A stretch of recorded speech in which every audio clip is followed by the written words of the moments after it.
If, in April 2022, China through the voice of Zhao Lijian, spokesperson for the Ministry of Foreign Affairs, says the same thing, it gets stinky. Quote, NATO should have been dissolved after the demise of the USSR, which it was created to contain. Instead, it expanded and took over Russia, triggering a bloodbath in Ukraine. Unquote. While we have fond memories of our years at NATO, the missions given were very interesting, the human contacts very rich, the multiple trips including to the new member countries, and the congratulations for the services provided. The fact that NATO's departure from its North Atlantic home turf and its assumption of universal competence left us more than a little perplexed.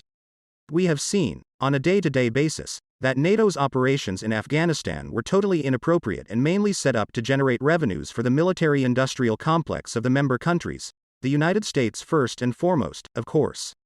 A recently encountered former U.S. colleague, a colleague who specializes in equipment procurement, shared with us her dismay at the meaninglessness of her last few years, which have been, professionally, almost exclusively focused on Afghanistan.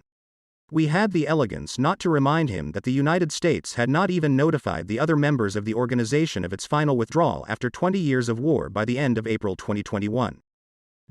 Those interested in this transformation of NATO transformation may find it useful to consult the article published in 2019 by Gabriel Galice, president of the International Peace Research Institute in Geneva in issue 116 of Recherches Internationales entitled, Complex, Hybrid, Wars in Ukraine.